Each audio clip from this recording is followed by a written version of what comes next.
got a condo in Manhattan. Baby.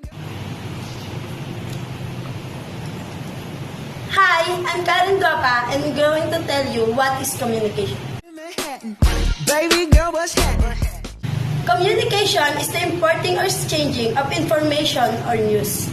The successful conveying of sharing ideas or feelings. Social contact, it can be verbal or non-verbal. Means of connection between people or places in particular. You and your ass invited. So go.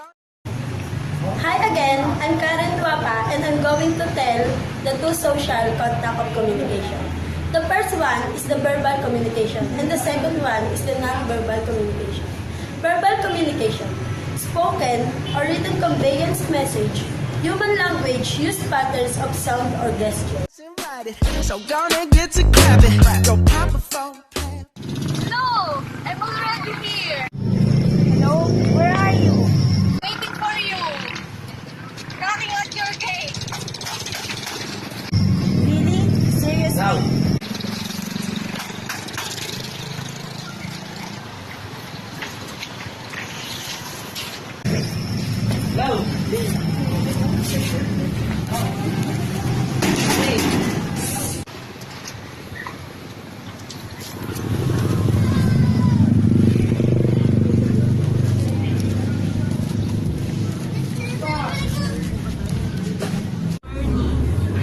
No traffic. Have you eaten already?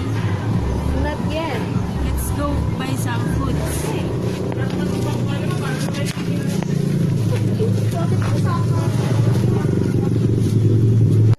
Drop it for me. I'll rent a beach house in my. And the second one is the non-verbal communication. Non-verbal communication describe the processes of conveying a type of info in the form of non-linguistic representations. It can be gestures, sign language, body language, facial expression, eye contact, even how you dress. Wake up with no jammies. Lobster tail for dinner.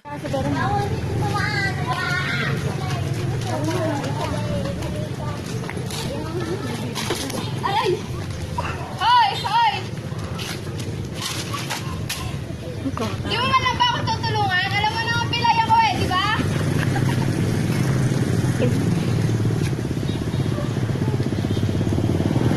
Ay, sorry. Higit na kasi mahigit yan. Pwede mo ba ako With no jammies. Lobster tail for dinner. Elements of communication. Sender, receiver, message, encode, decode, channel, context, barrier, and feedback. Serve that scampi. You got it if you want it. Process of communication, generalizing, sending, encoding, receiving, decoding, providing feedback. Gold jewelry shining so bright. Strawberry.